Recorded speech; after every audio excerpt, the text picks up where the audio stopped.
My main purpose is with this broadcast, I will try to say a couple of words, say a few words about what happened on Wednesday, the Westminster vigil dash protest.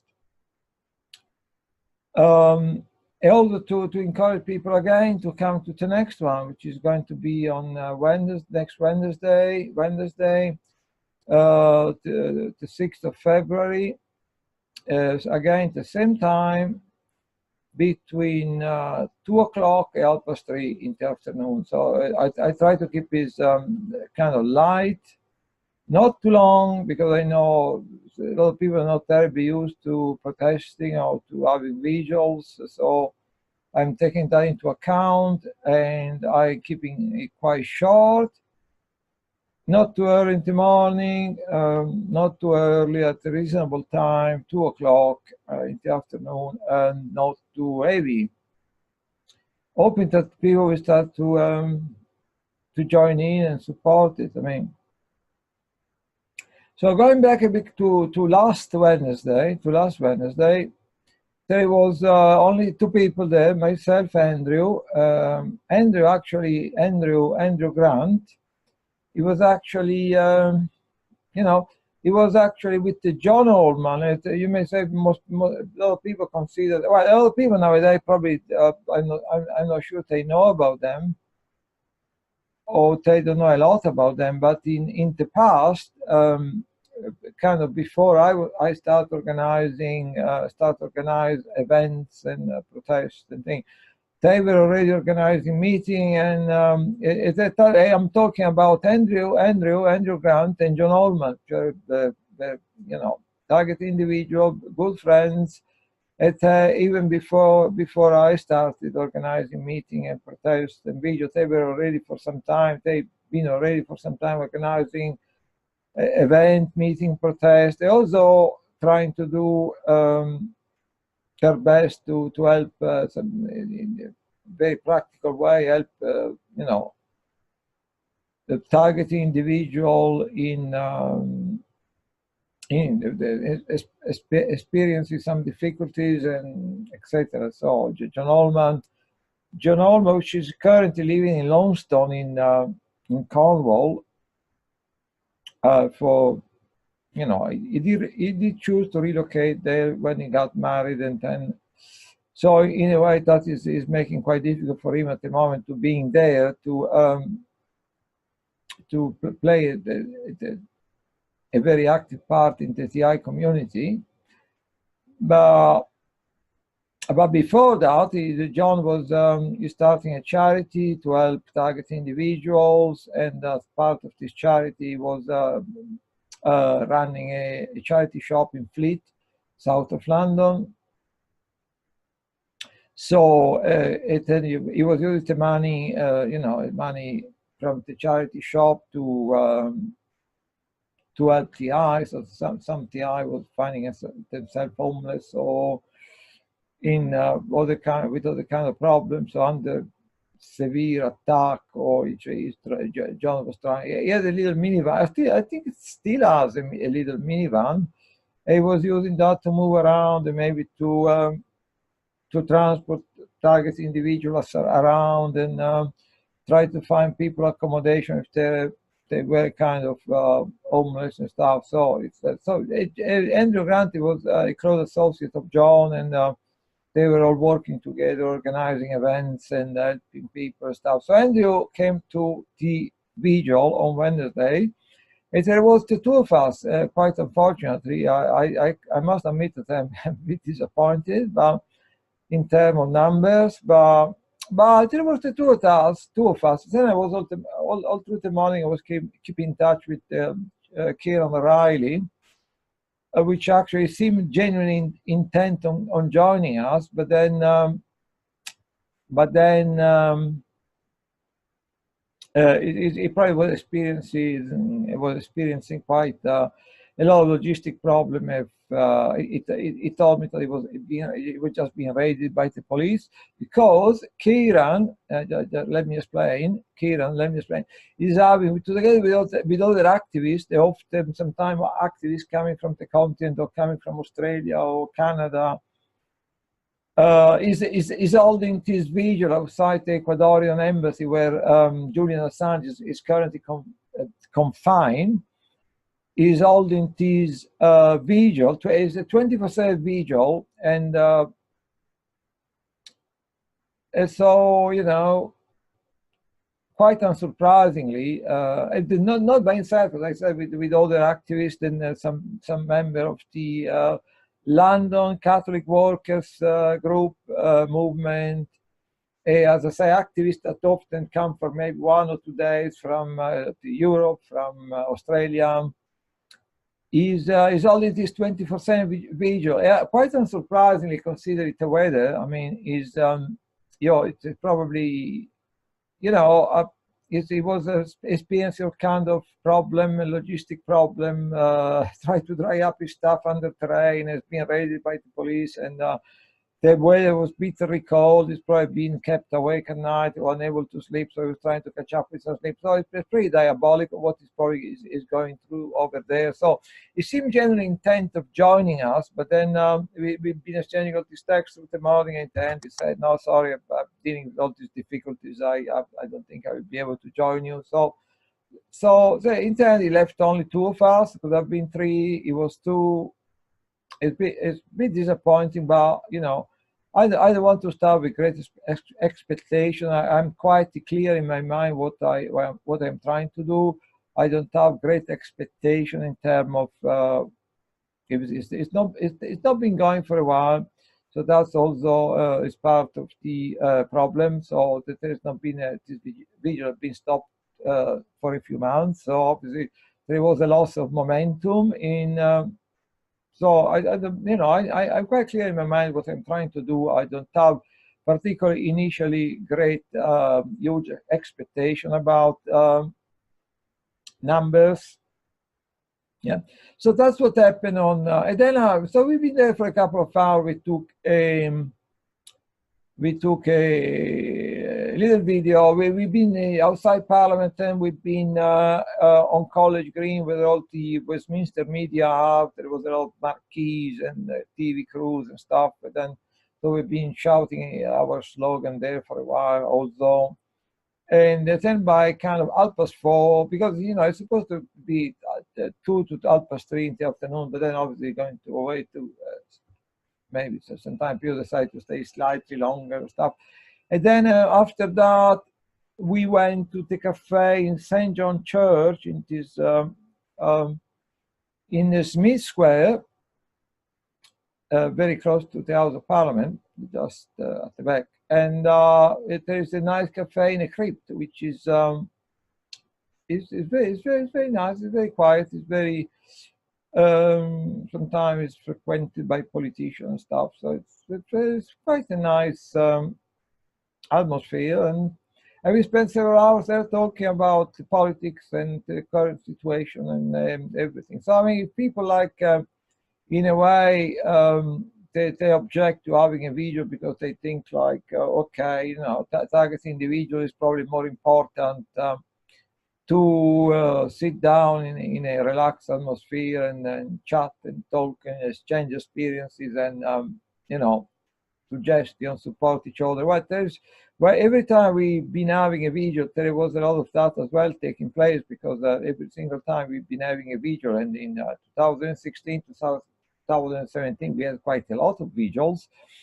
There was afterward, there was a way, maybe hours of sitting down in a cafe, people talking, exchanging experiences, suggestions, books, things. So I mean, so the people, you know, the people interested in meeting other TI. At the end of the day, you know, if people are all interested in meeting other TI, having a chat or a coffee, then they come toward the end, about 3:30, and then you know, they can join us at the end, so we can all go for a coffee. So I think I can be more. I try to make the whole thing as user friendly as possible, but you know, let's see how what's happened on what's going to happen on Wednesday. I hope there's going to be a few more people, but who knows?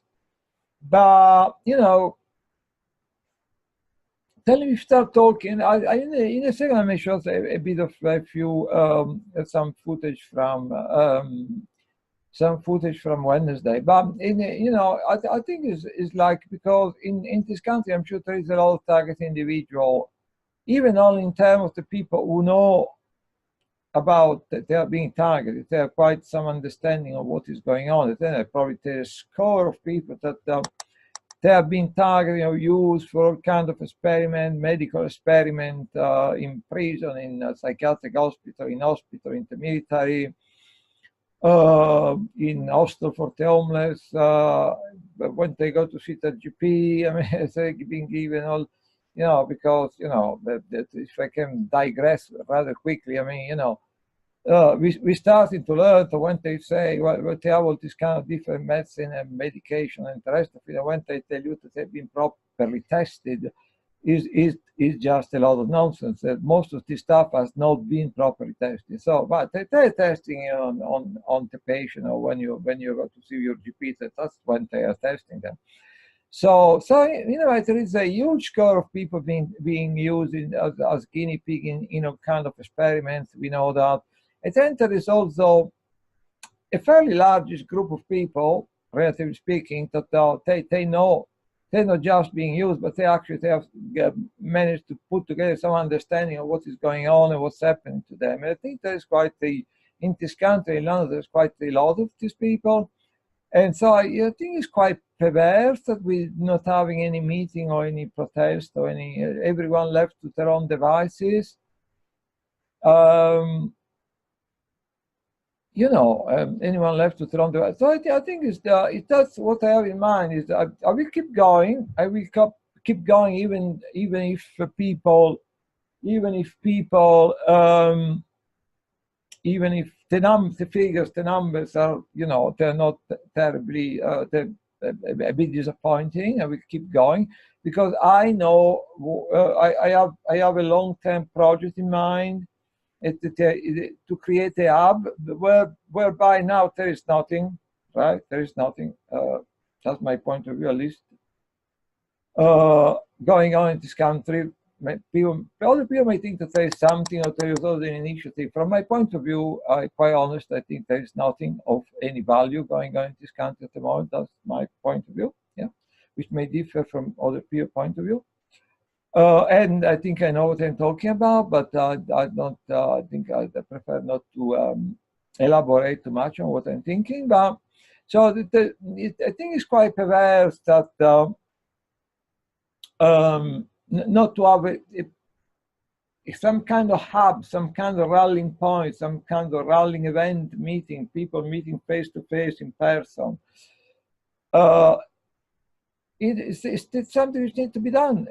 So if no one else is prepared to do it, I'm quite, I guess I will have to do it myself, because we need a hub, we need a rallying point, we need a rallying event, we need a rallying situation when people can get together face to face, you know, and no one can give you the guarantee that it's going to be successful. No one can give you the guarantee that it's going to be brilliant.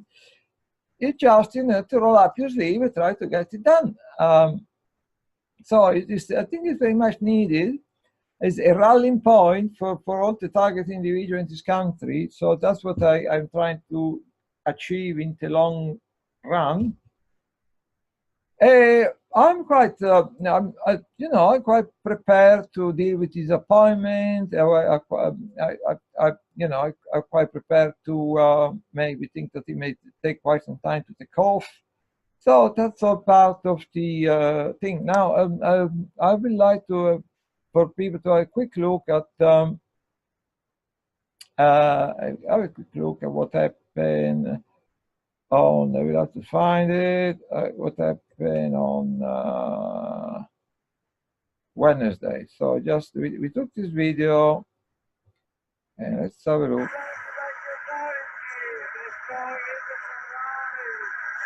So I probably restarted to have the video, and oops, I don't know what I done wrong there. So yeah, oh, it's a bit choppy. The video is a bit choppy, unfortunately. I don't know what's going on there. I have a huge amount of application open because I would like people to have a look at different things, and that may cause a few problems. So let's see if I can try. Yeah, that's a bit disappointing actually. Try to, yeah, what's going on there? Ah, yes, a bit choppy. We're starting to begin. So yes, so let me try to show you some of the video.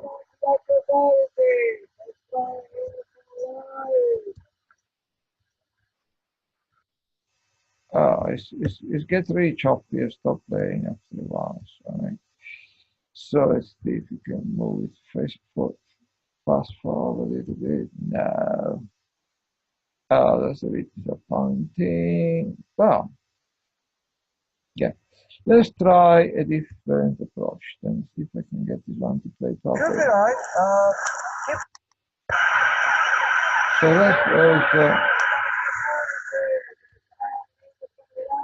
was in front of Parliament, quite noisy environment, very silent at the time.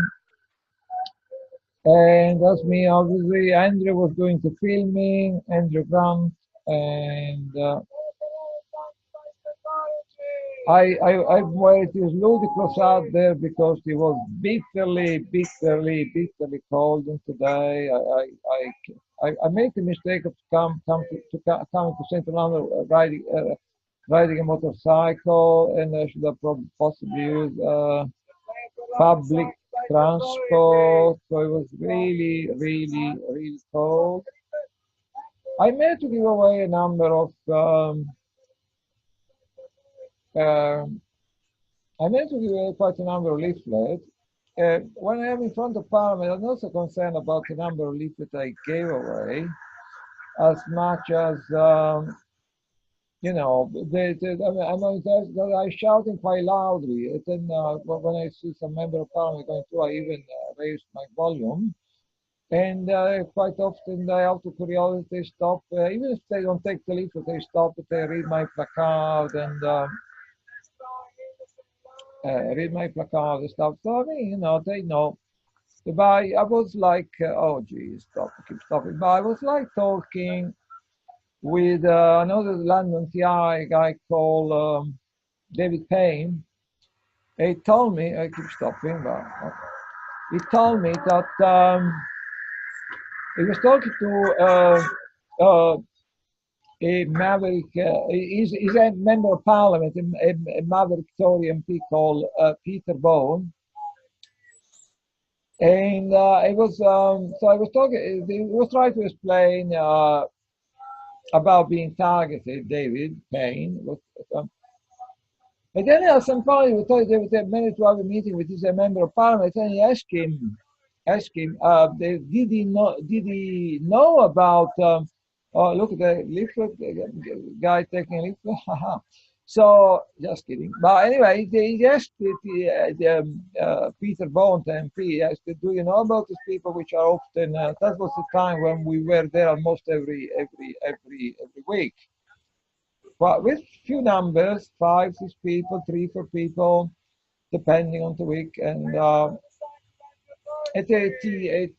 Peter Bounty, his MP, his member of parliament, replied, yes, I know about them. And I know about them, of these people protesting outside. By now, he said most people in the House of Parliament, they know about them because that was, you know, maybe like mid 2017. By then, we have already been there almost every single week, Parliament sitting for 18 months.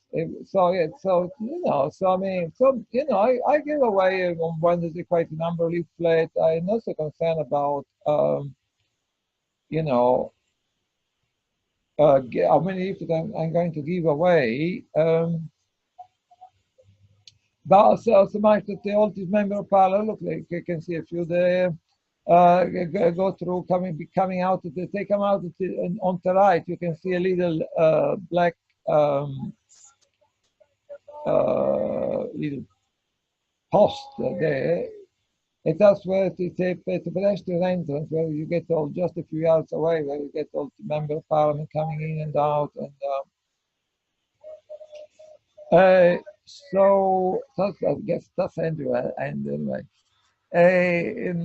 so yeah, so I think we're getting a fair bit of attention out of a member of parliament, even out of curiosity, you know. I'm not saying, you know, mind you, I'm not saying that they're supporting us. I'm not saying that they're believing us. I'm not saying that they're endorsing us. All I'm saying is that from a situation where, like, the issue of targeting was completely off the radar a few years ago when I started doing things, we are now in a situation where most of the time they have a pretty good idea what we are saying. It's not to say that they're endorsing what we are saying, but that it seems quite, even though there's been people knocking my activities and stuff. They oh, you've been going for years and years, what have you achieved? Well, I think it's quite an achievement. To going from a situation where a member of parliament is totally unaware of our issue to a situation where they at least, you know what we are saying, right? So that was in front of parliament. I'll test the camera tilting a bit or something. So you can see Parliament Square there on the left. There's here's Westminster. Now I was wondering if I could try to also to show you a bit of what we did on today. Yeah, ouch. It's difficult to find things.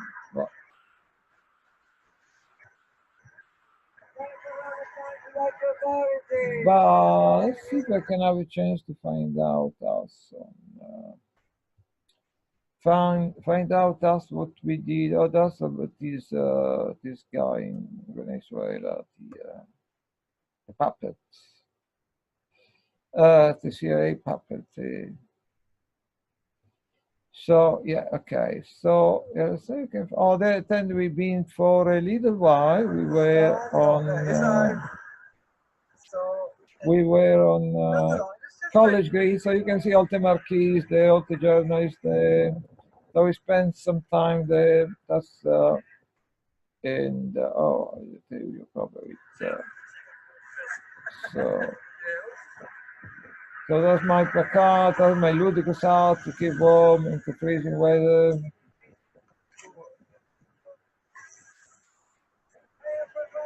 You can see on the left the marquees there, another marquees. That's the big beast of the media world. It's probably the BBC and the BBC marquees, I think, and then ITV and maybe Channel 4. I think the one on the left, I don't know. The following one is BBC, because I could see Laura Kongsberg being talking on camera. I assumed that was the BBC, really. And then the smaller operation, like they have little tents and smaller marquees down on the ground, and then you have the big elevated marquees, because they don't want to keep up the noise and the image of the protester, which in the last few months there have been quite a lot of them around. So you see all the times they're all different media organization, and then you can see there's gonna be dark, but I tell you, see all the anti-Brexit people, the Remainers or Remoners or whatever, some of them call Remoners, and so yeah. But enough of that, and then if you can go back to, so you can stop these broadcast and go back to the main thing, like oops, okay, we are back then. So yeah, What other thing I need to talk about? And so the main thing I really hope that if people, you know, are going to join us on Wednesday, because that's the main thing. Create a hub, create a hub, a rallying point where it's, you know, it's not perfect, you know. It's if you think, oh, I wanted to make the perfect meeting, of the perfect meeting, or the perfect video or something, you're never going to do anything, you know. There will be problems, there will be disappointment, there will be things going some way you really don't like or something. Oh, you know, but you know, I'm quite clear in my mind what I'm trying to do. So I try to create a rallying hub, a rallying point for target individuals in this country, because at the moment there is, in terms of people meeting face to face regularly, there is nothing going on. So that's yeah. Then in you know, in my previous broadcast, I mentioned this Big Brother Watch people, which they have a small office just close to the House of Parliament. And the fact that they were organizing this actually yesterday and today, they were organizing this protest in Romford basically in relation to the fact. Now let me try to find what I would like to show you, if I can manage to.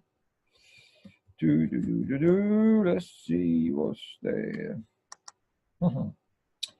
So Big Brother Watch, I may start showing you something on Twitter, because they're quite active on Twitter.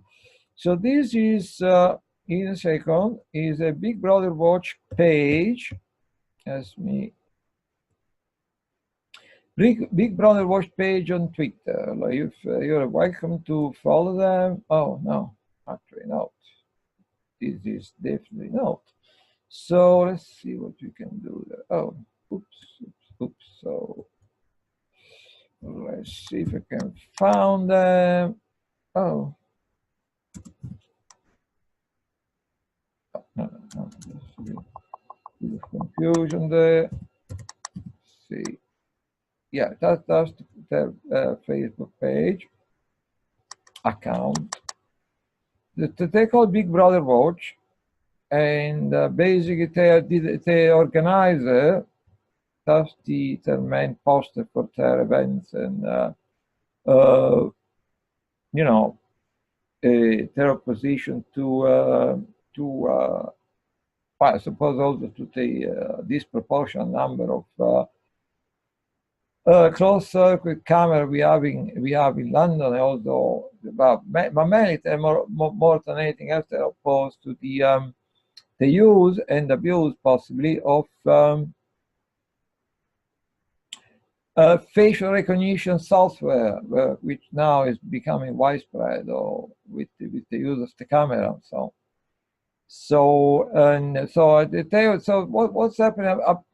Apparently, we are still in some kind of experimental. The Metropolitan Police is still experimenting with this stuff. So at the moment, what they're doing, every few weeks, they organize a new experiment from their point of view, to see if they can iron some little glitches in the system and the rest of it. So the current experiment, which is probably was being carried out today until possibly, I don't know, now it's 9 o'clock, so I suppose is probably ended. But yesterday and today, they organized this experiment.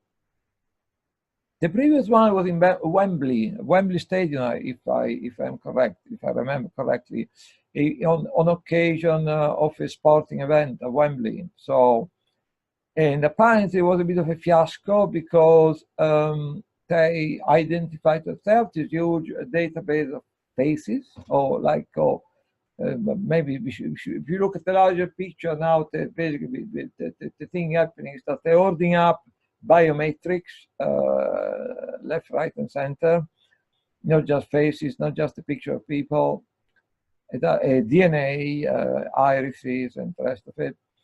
But so they did this experiment at Wembley Stadium 6 or 7 weeks ago, and it was a bit of a fiasco because at the end of the experiment, using their data, I'm going to talk about their database in a second, but using their database, they identified some 20 people during the experiment that they were supposed allegedly wanted people, wanted by justice or criminals or something. And then it turned out that no one of the identification was actually correct. So some of the people wrongly identified using this technology, but actually end up getting assaulted by the police as they were totally innocent people.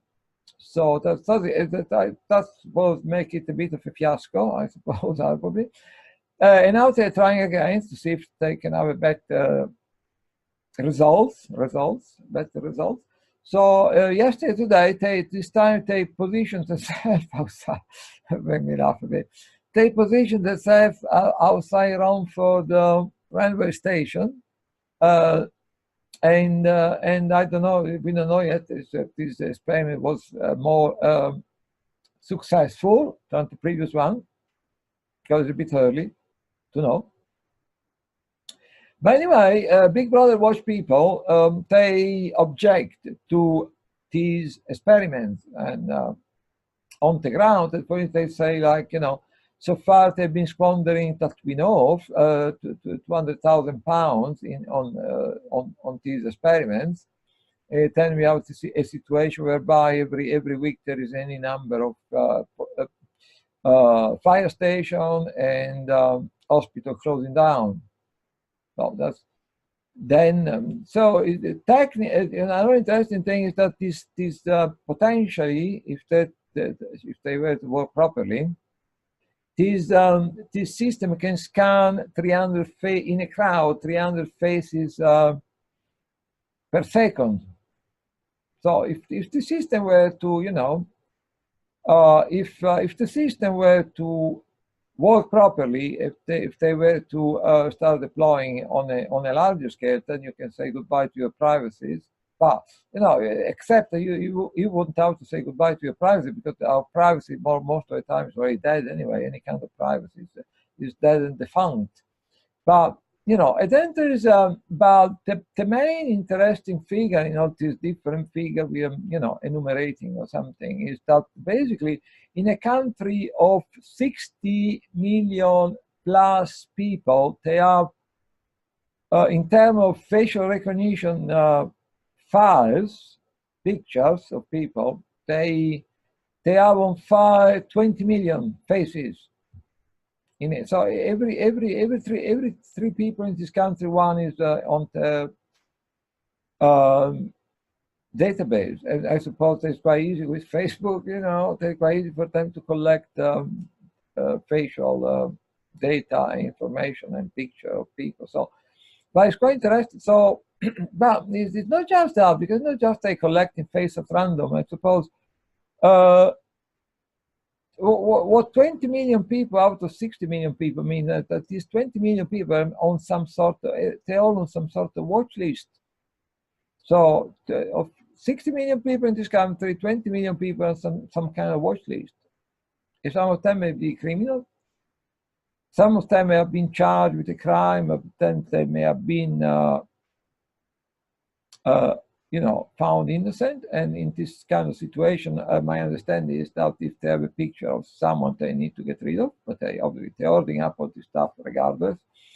And some people, some of these people on this, you know, on this watch list, maybe just people have been to a demonstration, to a law-abiding, peaceful protest demonstration once. Yeah, maybe against. I don't know, against the fracking. Yeah, so that's the situation. And then they're ordering DNA as well now, that they're desperate to get everyone DNA. And then there's other thing going on with people DNA, with CRISPR. Now they're thinking they can edit people DNA and do crazy experiments with people DNA, which I think you need to be really insane to have lost sight of But anyway, let's not digress. So, so these people, it turns out they had some protests. Let's see if we can find any picture. Oh, that's the camera there. That's Romford. This picture there. I don't know if I can enlarge it. I will try my best. This picture is Romford, close to Romford railway station, and this is a police van. The blue one is a police van, and the little thing they have at the top apparently is a battery of cameras. Yeah, so that's it. So let's see if we can get back. Oh, yeah, if we can back and watch some other picture.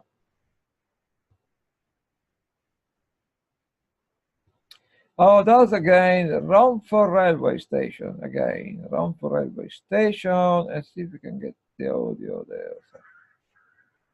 Romford railway station. Let's see if we can get what's going on there. Oh, it is probably a small one. So Romford railway station, people totally unaware that this blue van there, a marked van there, I don't want to jump to conclusion. To me, it looks like the van is a mark. So there is no indication that the van is from the Metropolitan Police, but you know. Romford railway station, that's the blue van, experimenting, using us all as guinea pig. I mean, mind you, I'm not too concerned about this stuff because I think they do a lot of worse things most of the time. As a target individual, I am aware of some horrific things they do, compared to what they do in certain, situation this facial recognition experiments sound quite innocent compared to some of the horrific stuff they're doing in different areas and stuff I'm aware of. So, but anyway, that's the protest. Stop facial recognition. Big Brother watch. I have a sneaking suspicion that the two people there, they're obviously from Big Brother watch, and I was thinking suspicious there was only two people there. It was much heralded, this protest. And I think it's something I found quite interesting, even though Romford is quite a long way from where I live. So, I decided, I've been freezing, on Wednesday I came back. I've been out there out all the afternoon. By the time I came back, it was already 9 o'clock. So, so Romford is quite a long way from where I live. So I decided, well, I probably should give it a miss or something. I was, although I was even thinking of organizing an event to run parallel with their events and to kind of exchange experiences and stuff with them. But I think that the small number of people who came on Wednesday, I thought, probably better to give it a miss and focus on next Wednesday outside Parliament. But so I was thinking suspicious there was only two of these Big Brother Watch people, which shows, like us, outside Parliament, two people again. So it shows how difficult to people to get involved even in something which is, from my point of view, both important, like their protest in Romford and our protest outside Parliament. Even when I was exchanging text on Wednesday morning with Kieran Riley outside the Ecuadorian embassy, he was complaining about the lack of support there, their 20% vigil to support Julian. So, it seemed like it's really difficult at this point in time. Well, the people seem to be mobilized for other things, I suppose. And I don't know what to say, but it's so I can establish some kind of connection with the fact that they really try very hard to organize this protest in Romford. There was only two of them. I tried very hard to organize the protest outside Parliament. There was only two, I say 2.5, because Kieran wanted to join us, but then he was unable to. And then Kieran himself is complaining about lack of support outside the Ecuadorian embassy. Like everyone seems to have, most of the time, everyone seems to have forgotten completely about Julian Assange. Yeah, so it seems like it's in certain situations, certain protests, it seems quite difficult to get people to mobilize anyway. So, and that is more or less all from with regard to this Big Brother Watch protest. So, as I said, you know, it would be really great if people could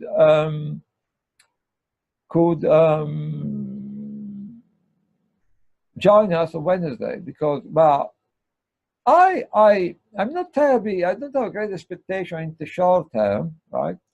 But I'm quite within myself. I'm quite confident that if by myself keep going, organize one every week, at some point we are going to.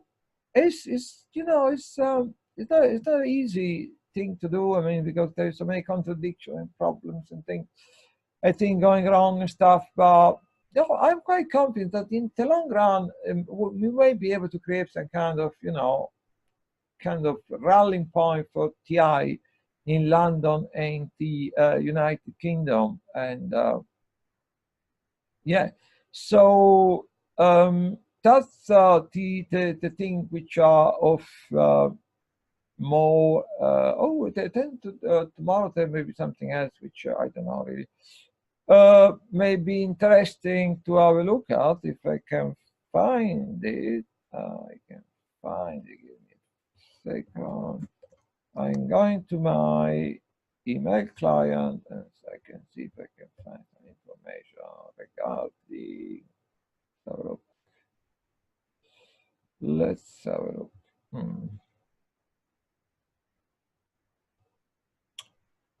Yeah, try to find out about an event. Okay, people may also, yeah, another thing.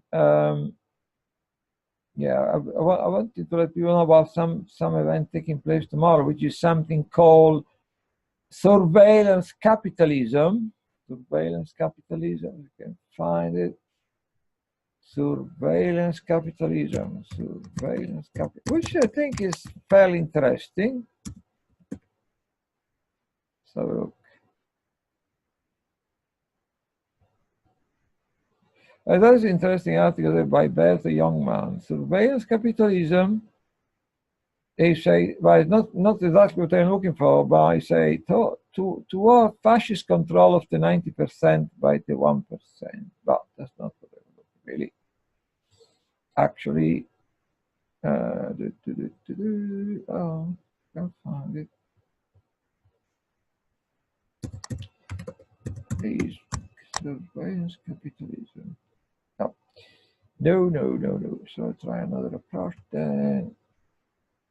Yeah, there was this interesting event. I'm not going to go to this event tomorrow. I'm not going to go. There's a huge amount of interesting emails coming up. Let's have a look if I can find what I'm talking about. Yes, so let's have a look if I can find this. Say a few words about, in case some people may be interested to go. The surveillance capitalism event, which is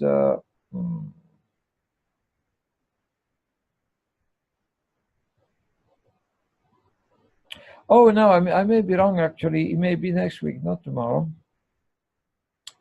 I may be wrong in that is maybe next week, not tomorrow. See if I can find it. Maybe on the 5th, what, on the 5th, the 6th of 5th of February, 3rd of February, division. Oh yeah, here it is. We can try to show it to you. There is this event on the 5th of February, which I believe is next Tuesday. I don't want to go on about this one, but I want to go on about this one just quickly. But there is, okay. The age of surveillance capitalism at the Emmanuel Centre. The Emmanuel Centre is a church which has been converted in. I think it is still a church in a place of worship, but it also used for organize like a big. It has a big auditorium which is used to organize. Political rally. I've been there before a number of times. So it's the Emmanuel Centre in number 9 Marsham Street, which is actually almost in front of the Home Office, where there also often protest and demonstration. I've been to some of those as well. So I'm quite familiar with Marsham. I actually used to leave my when I was in the past, not any longer, but in the past when I was going to some protest or vigil in Westminster, I was using my I was leaving my motorbike just in the Marsham Street, just in front of the Home Office. I think it's quite funny.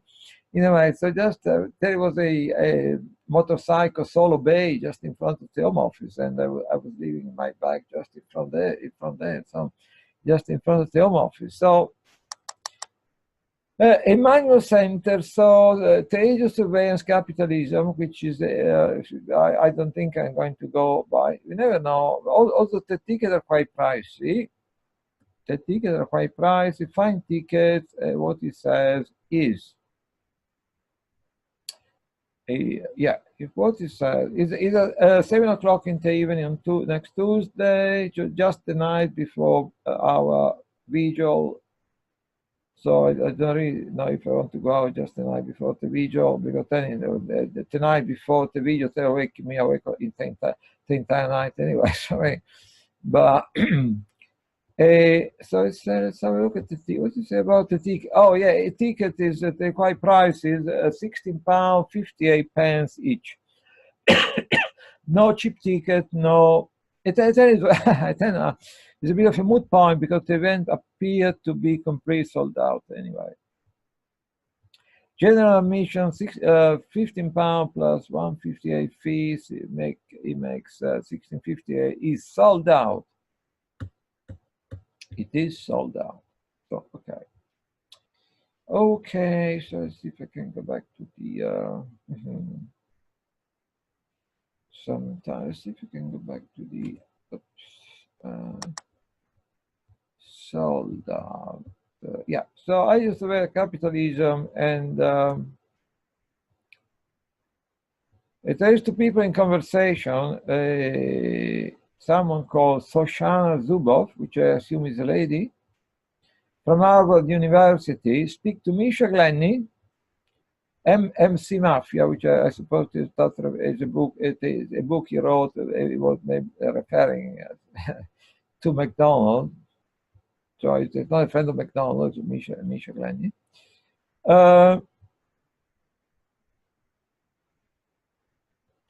So it is. Then he also wrote another book of Dark Market, and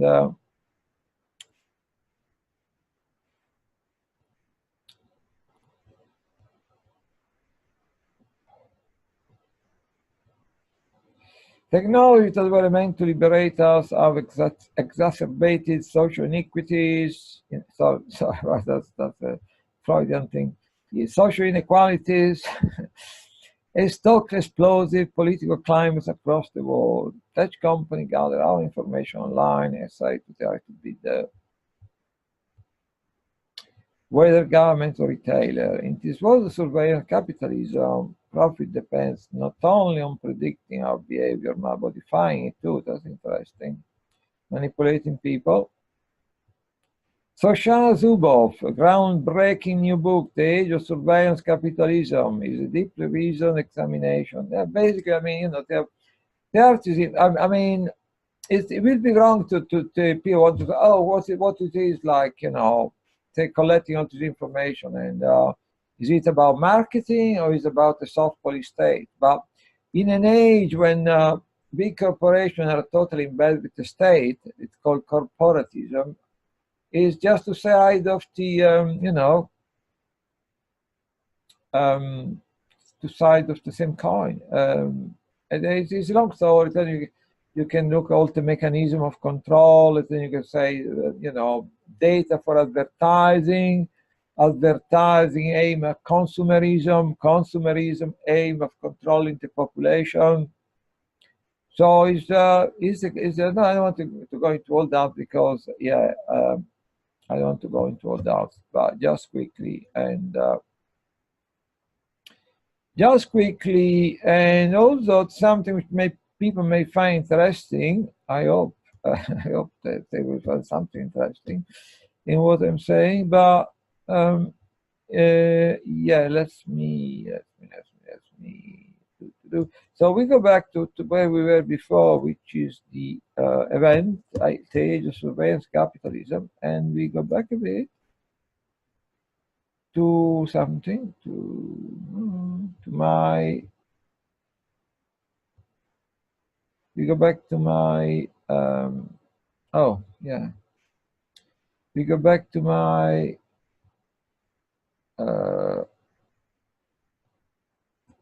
timeline, and I'm trying to find something to let me out. That is the Juan Guaido, this new wondrous creature in Venezuela, and okay, try to find something to let people know that the yellow vests, which I expect are going to be quite active in this weekend also, which will be the 12th, I think, weekend that they are protesting. So that make it, what, 3 months? So I would like to find, oh, that's quite another interesting one, you know. No, the interesting one, if I can find, is, okay. Thought to speech. Scientists say artificial intelligence can read out what happened in your brain. Surprise, surprise. And but that's not what I was looking for. Yeah, that's what I was looking for.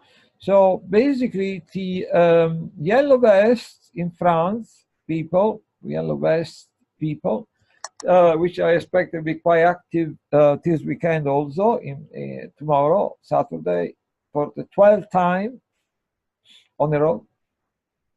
They have declared that these people seem to be really angry because, I mean, they, one of the ideas they came up with was like suggesting people withdraw all their money from the banks, causing, or threatening to, causing some kind of economic collapse in France. So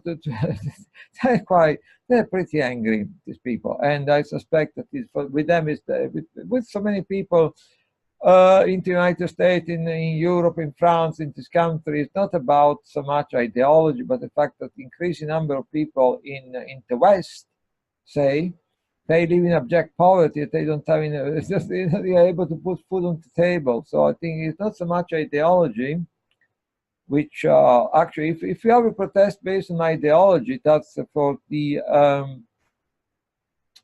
system, for the establishment, it's quite easier to contain it. But if you have a protest like, you know, some sort of Marie Antoinette protest, whereby people protest because they are unable to put food on the table, so that's, I think, it's a lot more difficult for the establishment to contain, and that's why these people have been, tomorrow they're probably going to be there again protesting quite lively for the 12th time, for the 12th weekend on a row. So they're really angry, and they really want to bring down at least Macron. At least they would like to get rid of Macron. Macron is a human abomination, I think. Macron used to be a banker. He was working in merger and acquisition. Guess for whom? He was, oh, you're making it up, you're an evil conspiracy theory. No, I'm not making it up, it's a fact. He was working for Rothschild Paris as a banker. Then he was working for Rothschild Paris, is a fact. You can double check it, you can Google until you're blue in the face. It's not a conspiracy theory. Even I can understand people think it could be a conspiracy theory because it's so It's so surreal. It was working, yeah, Macron was working as banker for Rothschild Paris, in fact. And then what happened with the François Hollande government, presidency, with the previous president, François Hollande, he was an economic advisor to François Hollande. He was working in some of the financial ministries and stuff. And so basically, it was like the one pulling the string of all these policies of, you know, like Rasputin in the background, pulling the string and promoting austerity, promoting, you know, taking away union rights from working people and doing, you know. Then at some point it disappeared for a while because they probably, you know, they already, you know, they already planned to appoint it as the new president of France, because the elections are totally irrelevant. They appoint people, believe me. So they appointed Barack Obama, they appointed Donald Trump, they appointed Francois Macron, Emmanuel Macron. And so, yeah, so it disappeared for a while because it was like trying to reinvent some sort of political virginity or something. People are so stupid that most of the time don't even remember what happened the previous Monday. So, I mean, that was quite easy. And then at the time of the last election, he came out, he crawled out the woodwork. And it's like, oh, you know, no, I'm not a banker which was previously working for Rothschild Paris in mergers and acquisitions. I am not the guy who was dictating all the writing and all the quite, you know, horrific economic policies of the Hollande government presidency. No, I'm a new face. I'm totally new. We are a march. We mean we are on the move to enslaving all the population, presumably, and pushing more the 90% of the people in abject poverty. So these people want to get rid of this piece of garbage. Excuse my French, and which you know, I mean, God, I mean, you know, I've been following a bit the progress of this creature. I mean, Emmanuel Macron, and oh my God, I mean, all politicians, most politicians are totally corrupt, but this guy is something else. Believe me, it's something else. And they want to get rid of this piece of garbage. So they decide to, you know, proclaim a general strike starting on the next Tuesday, the 5th of February, and it's supposed to go on permanently until they get rid of the piece of garbage, basically. That's the idea. And that's the event which they're promoting. Say everyone should go on strike on the 5th of February, so to see if we can get rid of this creature, this reptilian creature, and have a proper president, maybe. Yeah. So that's another thing people may be interested to know. And then, you know, we like, oh, yeah, that's quite interesting. You know, I've been recently, when I was advertising my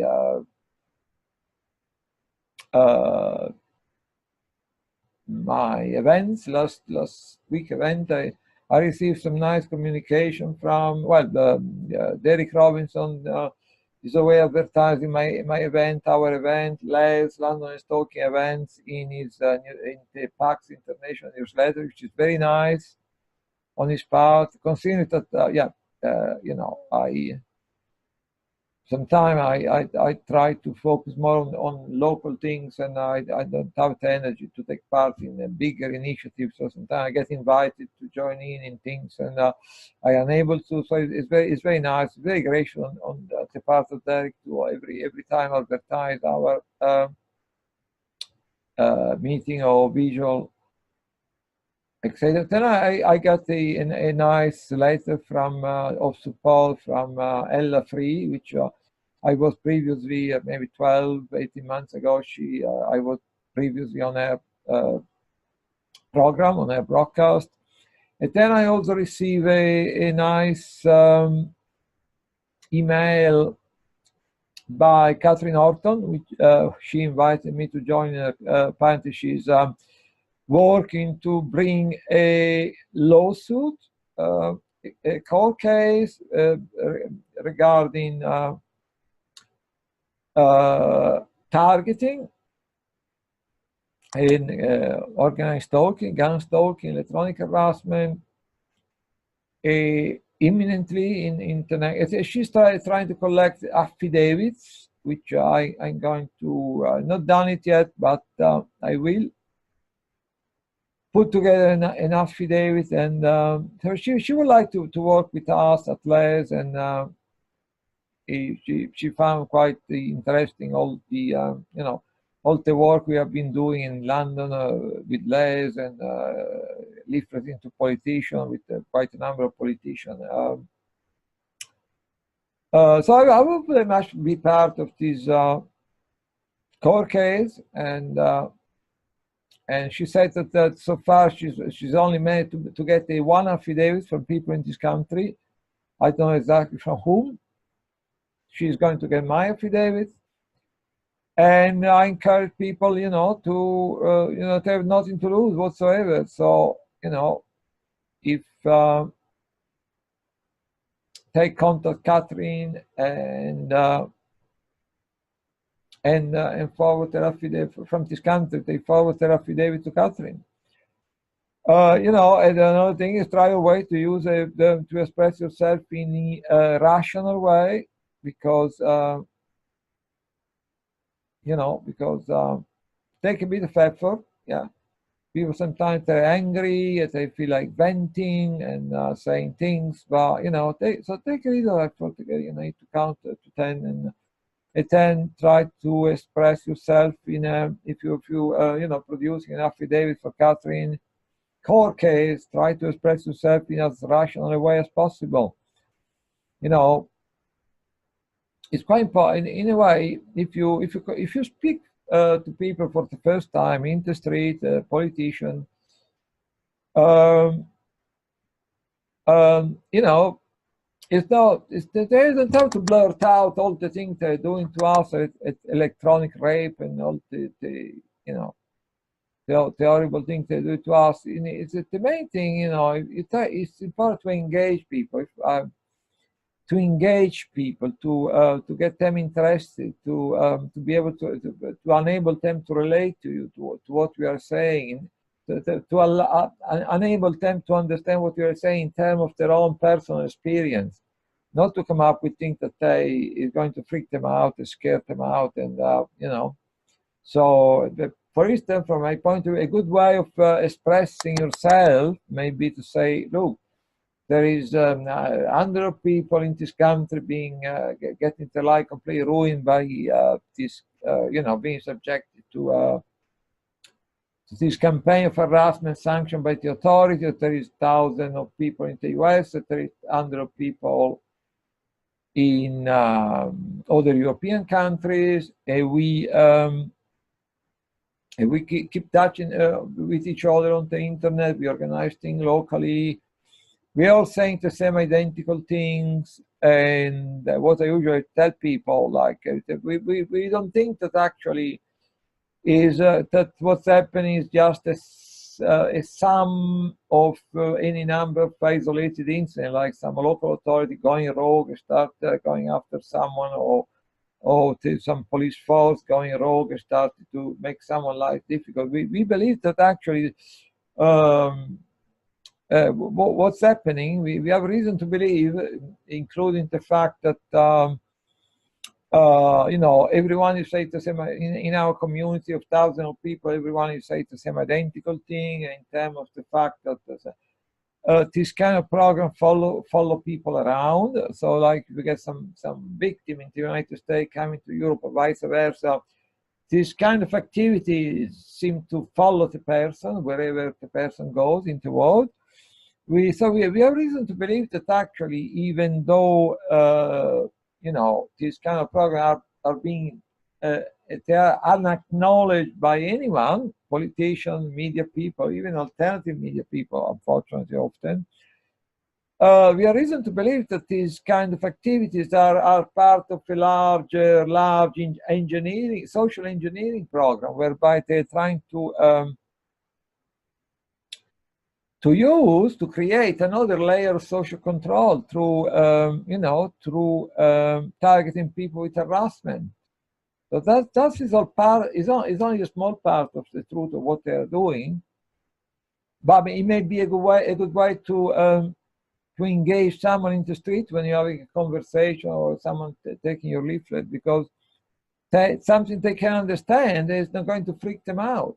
And then if you start engaging them, that's the main thing, is instead engaging them instead of freaking them out by saying too much, right? So once you engage them, then you can take it from there. They may even come to one of, like it's been happening on a few occasions, like they come to your next vigil, and then you have the opportunity to talk some more, get a bit more cautiously, a bit more into details and things, So they explain to them that they're trying to, because these people, the people really pulling the string at the top, they know what they're doing to ordinary people. All over the world, the situation, million and million of people that are being pushed into abject poverty, if not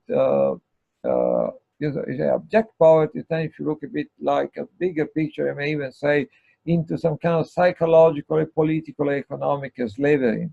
Yeah. And these people know exactly what they're doing to the great majority of people. They know there's only a few of them. They're going to 8 billion of us out there.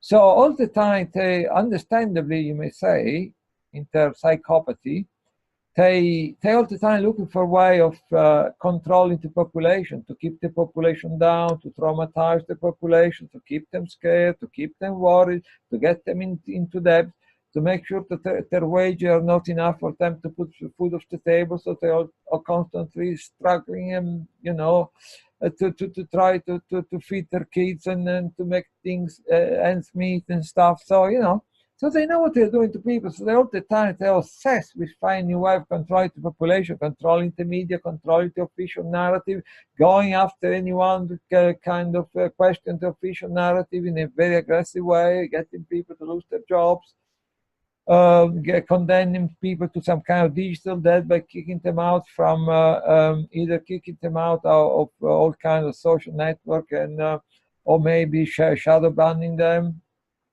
Which is something which is very much happening to me, particularly on YouTube with Google, for instance, which I went from my video on YouTube being watched by 100 people, 400 or 500 people, that to being watched to 4 or 5 people. I think that's quite a dramatic change. I'm the same person. I'm doing the same thing I was doing before. I was getting my video watched maybe sometime with 400 or 500 people. All of a sudden, I get my video watched by 4 or 5 people. So I'm the same person. I do think in the same. I do think in the same way. I mean, and then we get 400 or 500 to 4 or 5 people, single digit, and and I think that maybe there's the ground to be slightly suspicious, but I think YouTube and Google, they're shadow banning me in a ferocious way. We talk about shadow banning. But going back to you need to engage people, not to freak people out. So, I want to blurt out everything happening to me. No, it's not a good idea. I mean, you try to engage people, and then I got a few people in the past. They were starting a conversation. I was trying to engage them, and then occasionally get the people coming to our meeting at the next week or something, or coming to our protest or something, vigils. So try to engage people, try to explain to them that these people, because they all the time conspire against ordinary people, they also obsess finding a new way to control the population, and we are the guinea pig. They're testing new way of controlling the population. Right. So that's what is the general issues. And now I don't know if I want to go into a few news.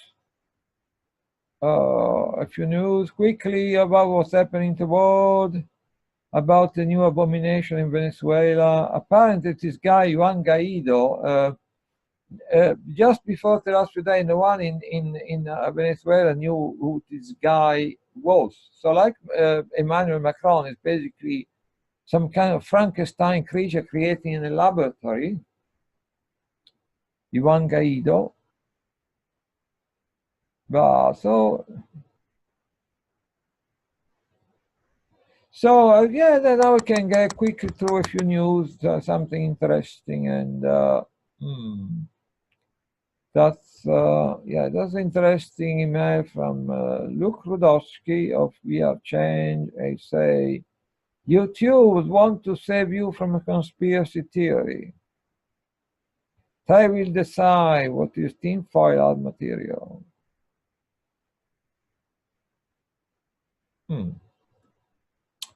Right.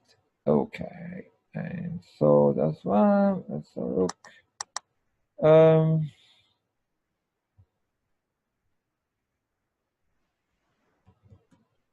That's about Venezuela. Oh, that's interesting thing it was mentioned about NewsGuard from the activist post, which are really excellent. They're one of the best sources of information available. They have been known on many occasions to publish articles by target individuals. It's been happening many times. By Janet Phelan, she used to publish article on the activist post, and a number of other target individuals were managing to, still managing, I'm pretty sure, a guy called Aaron Castle, to publish either published by target individual or targeted by people which are very sympathetic to what we are saying, basically. So yeah. So that's it's a NewsGuard and Microsoft team up to destroy independent media ahead of the 2020 election. Linked to several think tanks, government officials. So I don't know if that is like because they think of 2020, the 2020 presidential election, or that is of that is a kind of ongoing concern for them to completely control the narrative, to go violently after anyone which question the official narrative. So let's have a look at this one, if we can. There we go, in my browser. So I'm expecting most people watching this broadcast video. They will know already about NewsGuard and all the absurdity of this whole thing. But anyway. It suffices to say, there's a nice picture of the American imperialist media, so it's showing that basically they're all connected, these people, and there's maybe 5 or 6 in the US, like in many other countries, like in Venezuela. 5 or 6 media barons controlling all the media. That's I show all these different so-called newspaper, toilet paper, and show that most of these journalists, the owner of these various media organizations, they either part they've been Bilderberg meetings member, or even big connection to the Council of Foreign Relations on foreign relations. And then there is also a very substantial connection between these people. Oh, we lost. Oh, there is the nice little picture. Look at that. Of the Trilateral Commission. So that's in New York Times, Financial Times, Bloomberg, Fox News, Wall Street Journal, NBC, The Economist, Time, The Washington Post, CNN, CBS News, Time Warner, ABC News, and some other organization I don't recognize, and Google, at the bottom there. Then you see how it is spanning all these different umbrella, large organizations. They're spanning. They control many other smaller operations. So there you go. See if I can get back to the previous thing. Let's see. Okay, let's see if I can get back to the article about NewsGuard. So very desperate to control the narrative.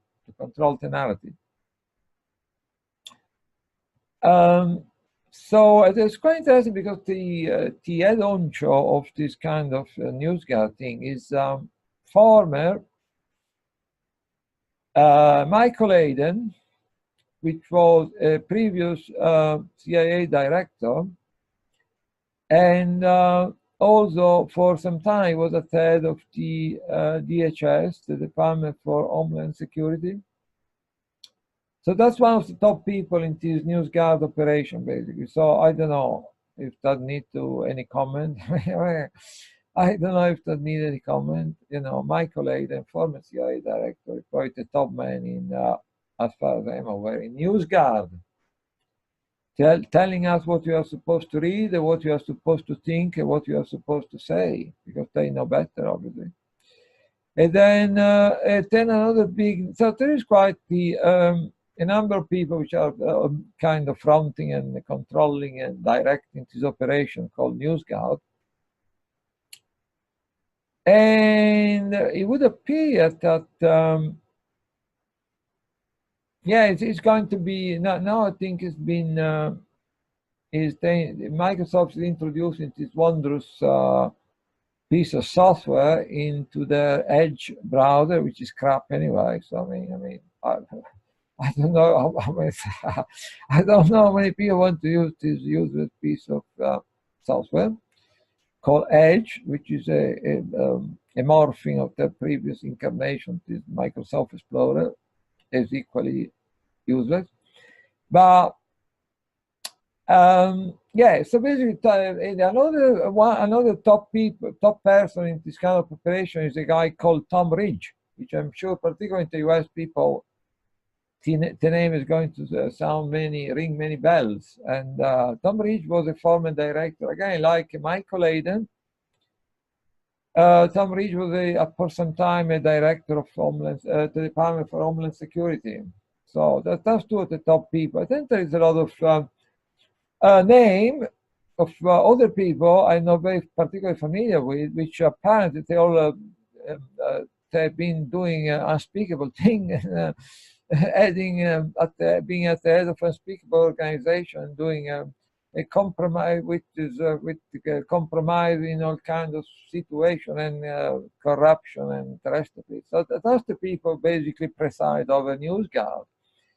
The fear is that because most people in the world use Microsoft operating system, so they now introducing this wondrous piece of software into the Edge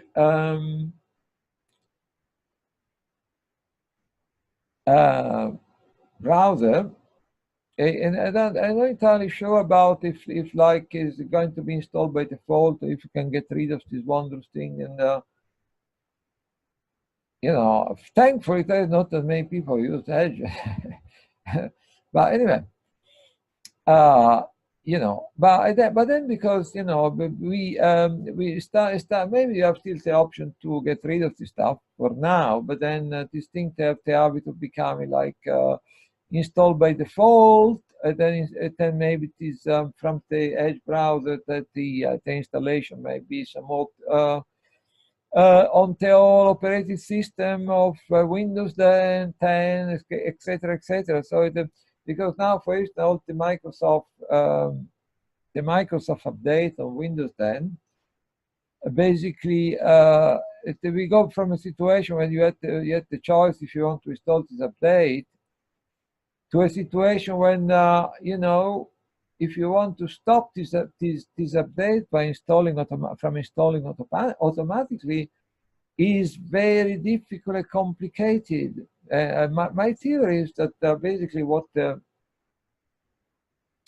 what's happening here, and they also changed the economic model, whereby at the moment they kind of giving away the new software operating system version for free, kind of, not entirely, but you have to free upgrade from Windows 7, Windows 8. You can go for free to Windows 8. So that is a shift in the economic model of companies like Google and Microsoft, which are less and less interested in selling their products in a way.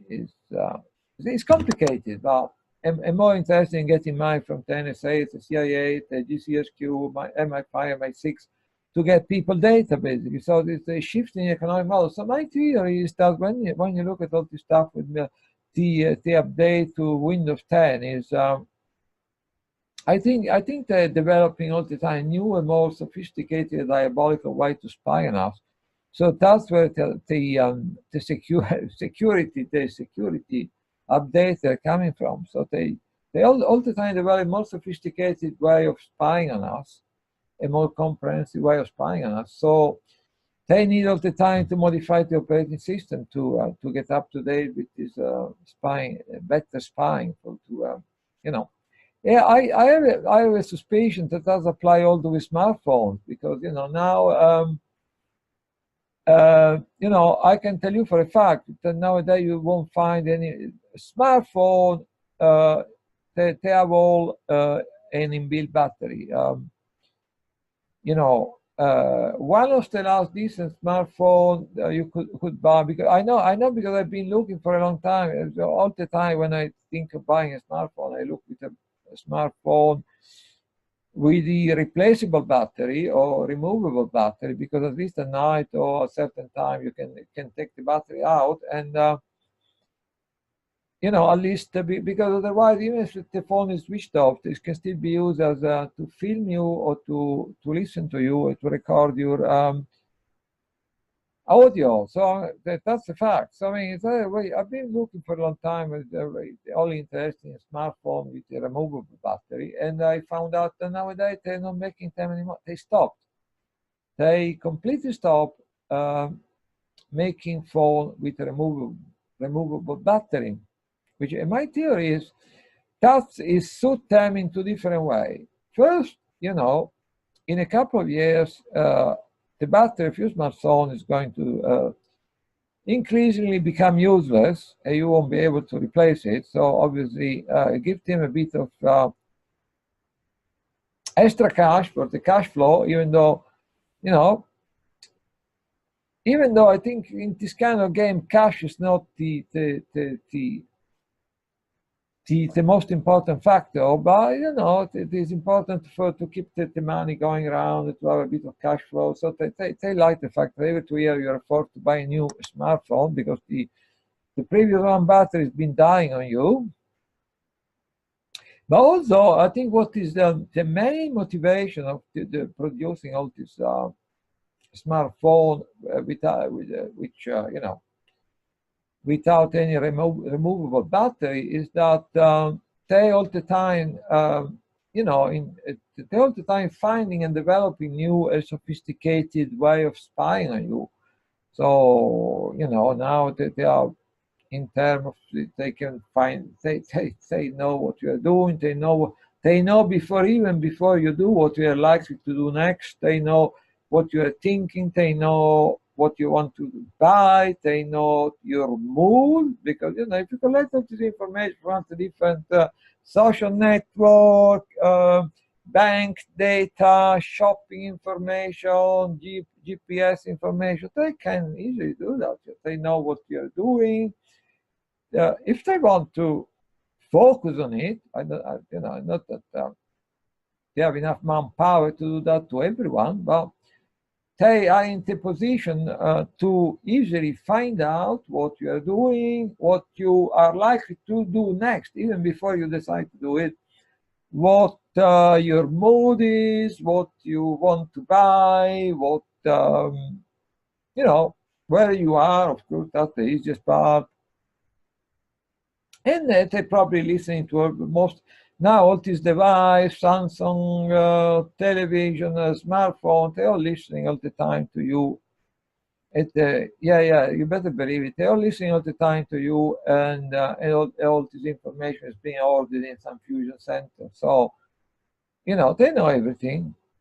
They know your mood, they know your thoughts, they can easily find them out. So I think, so because they constantly developing more and more sophisticated way of spying on people and knowing everything about people, I think, yeah, this article is by the excellent Aaron Kayser, which has been producing some very wonderful article about targeting, about gang stalking in the past. Actually, is fantastic stuff. So yeah, so I was going to say yes. Yeah, so basically, one of the reasons they produce all this, and nowadays will be you know, almost impossible to find any smartphone with a removable battery, is because they're all the time working. We can see they're all the time working to spy on us. You know, they want to collect everyone DNA, they want to collect anyone biometrics. They have all these devices from Amazon and Google. I don't even know what they're called, because they're not interested in buying this kind of garbage, but they're probably listening and storing, recording everything you say in your house and in your home, and when you go out to a cafe with friends and things. So the reason they now almost 99.9999% of all smartphones don't have a removable battery, I believe, that's my opinion. That is because they're all the time developing more and more sophisticated way of spying on people, which is done by a substantial part of it is done using smartphones. And they want to make sure that in a couple of years they can, you know, you can really be forced to buy a new smartphone which has all this new updated, upgraded way of spying on you. So yeah, so that's talking about news. And then is so if we talk about news, let's see if we can do a little search about the Atlantic Council, because the Atlantic Council are the people who are supposed to decide on Facebook what is fake news and what is real news. So obviously, when you want to find out about the Atlantic Council, you don't go to their website or even Wikipedia. It's not a particularly good option. You can get some truth from, you know, if you say Atlantic Council, then you type RT for Russia Today, then you may get some interesting information, you know. Yeah, that's a good one. So threats to freedom, Facebook Atlantic Council censor are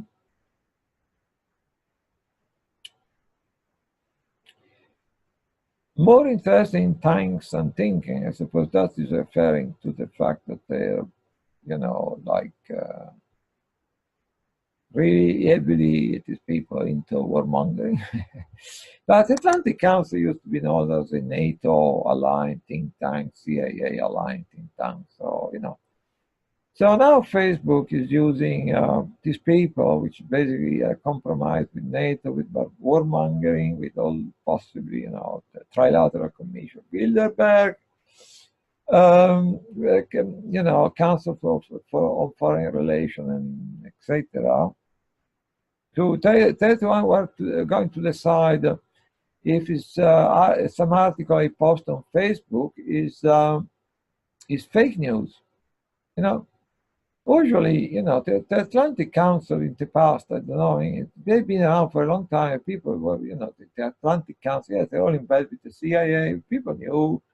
It was really widely known that this kind of evil propaganda organization into warmongering, totally in bed with the CIA, with NATO.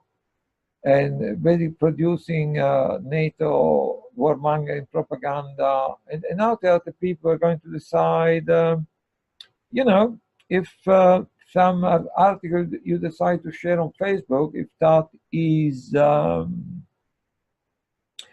be considered fake news.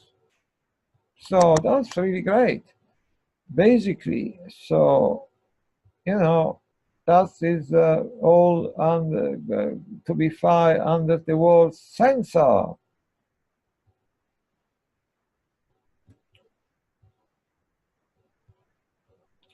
So I'm sure they're going to turn out, they're going to be an interesting list of people that like Michael Hayden and Tom Rich, you know, presiding over NewsGuard. I'm sure that the people presiding over the Atlantic Council will make quite interesting reading. I spotted George, the word George W. Bush there, which you know. So there you go about the Atlantic Council. So yeah, I don't want to be too long. So my main purpose was to you know, to advertise next Wednesday meeting, vigil in Westminster, to let people know what happened on last Wednesday, this Wednesday. Well, I got a bit confused with this Wednesday, but yeah. So I tend to let people know about events which are quite interesting at organization events. They're quite interesting. They may want to attend or to look into. You know, people targeting individual may want, for instance, because I can do everything myself. So, you know, so people, target individual may want to look up a Big Brother watch. I was actually thinking of contacting them at some point, but then, you know, thing happened and we get distracted. And so, you know, they're easy to find. They're easy to find their address. They're easy to find their telephone number. They just they have a little office in a small street just at the back of close to Parliament. On on one side of Millbank. So people may want to, well, you know, I can't do everything myself. So if there's a few, like, you know, target individual want to do something, or it's easy to find a telephone number. Why don't you ring them and you try to have a conversation with them? Totally rational. Try to explain to them in a totally rational way. It's something they can they may be able to relate to about targeting. You know, so I provide some information of Big Brother Watch. I know the other good people are the people of Privacy International. That they are very good people. I remember a long time ago. I think that we were talking a few years ago. I was outside the Ecuadorian embassy with other Julian assigned protesters. There were some events going on. Either Julian was speaking from the balcony, or there was the day they granted the asylum, or at the time he was still talking from the balcony. Then after a couple of years, he completely stopped doing that for reasons we can only speculate about. But so I was there. I was interviewed by the nice lady from Privacy International. So that's another organization to keep in mind, together with you know, Big Brother Watch, and they're probably a lot more. But they can, you know, like they probably are more likely to be helpful to target individuals or organizations like Amnesty International, Liberty, and the such like. So yeah. So I know that is a picture of Mark Zuckerberg, I believe, nothing personal, Mark, just was part of the article. So yeah, so my main concern was to advertise next Wednesday. I hope a few people go. As I say, people are interested in me chatting and exchanging experiences. Every time we've been organizing any video in the past, there was a lot of that going on, and afterward, people spending some time, even hours, in a cafe chatting. You know, target individual, like, you know, they like to talk about what's happening to them. So there was quite a lot of that. So if people may even come attend at 3:30, and then you know, if you're only interested in just having a coffee in the chat, that's fine. People can come anytime. They can come at the end. They can come toward the end. They can come at the beginning. They don't have to worry about placards and literature, because I usually take a lot of stuff with me. Also, totally free, you know, totally free and democratic. If people say there is some particular side of targeting which is a particular concern to myself, you can make your own placard. That's totally fine. You just, all you need to do, pick up a piece of cardboard, a felt pen, and you can make your own placard. You're welcome to bring it along. You don't have to use my stuff. Or if you want to, you know, likewise, if you want to create, even handmade, if you want to create your own literature or distribute it, fine. You know, it's your choice. You don't have to, because I have a lot of stuff with me. But if you want to do your own thing and have your own placard, your own leaflets, that's totally fine with me. And so, yeah.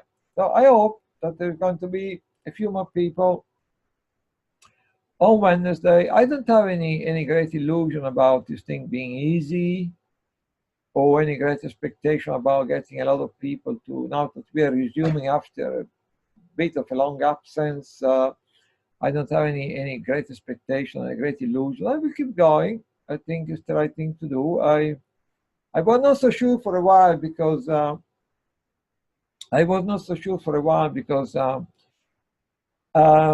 you know, I lost a bit. I started a bit, you know, I mean, after I was doing all this thing outside the Ecuadorian embassy with the megaphone, Julian, please help us expose organized stalking and electronic harassment. That was in about September, October of 2017. And then they started re-hammering me in every possible way. I mean, I was under attack by hundreds of different directions. So I was still trying to organize the House of Parliament weekly events for people stopped coming. Very few people were still coming. I was under attack a lot, and fewer and fewer people were coming. So I kept going until into the next day, until possibly the end of February. And I just thought, I think if I do things on my own, on my own time, when I feel ready, or it probably make my life a lot easier. I would understand my price. So I was no longer. So I get a bit confused. I mean, thinking, well, maybe I shouldn't be doing this. I mean, in the sense of organizing these events, not in the sense of doing it, because then after that, I still was maybe a couple of times every week in central London protesting, BBC broadcasting out of Parliament. I was still doing it on my own. But maybe I was thinking which was not a very clever way of thinking. I was thinking I'm under all this pressure. If I do it on my own instead of trying to organize an event, it makes my life slightly easier, which was not a very clever way of thinking, because the more you become defensive, and the more you become, you know, limit the scope of your ambitions, of your objective, the more you tend to retreat. And the more actually you think, oh, it's not going to, you know, make my life easier, but in actual fact, it may actually make your life more difficult. It may actually make more difficult for you to make sense of your own experience, because then you start doing things on your own. So you say, oh, organizing things is getting a bit difficult, so maybe it's easier for me to organize things on my own. And then you start to do things on your own, and then you think you feel a bit stupid, because what I'm doing everything on my own. You know, is anyone paying attention to what I do? Anyone cares? So I mean, so do you think you make your life easier by limiting the scope of your objective and your ambition? Then it comes to a point when you get into contradiction with yourself. You're no longer sure what's going on. I mean, But now I can see clearly, more clearly, well, and I think I'm going to carry on doing it. It's not a big deal anyway, it's just 1 day per week. So I keep going, and I'm trying to create a rallying point. That's the main thing, and not so much meeting or protest or whatever. It's create a rallying point for target individual in London and the rest of the country. I mean, other people in the rest of the country won't be able to come every week, but they may decide maybe every few months they may get organized and decide to join us to meet other TIs, or so to create a rallying point, a rallying hub, a rallying situation for all target individual in uh, you know in London and the rest of the country. Even though on the short term, I'm not terribly optimistic in terms of having a huge success in terms of number. I have a gut feeling that if my manage to remain more or less healthy, carry on, and as if I manage to stay alive and everything, I think eventually we are going to build something. That's what with uncharacteristically optimistic words. I'm going to end everything, and up is until the next broadcast, which may be in a few days time.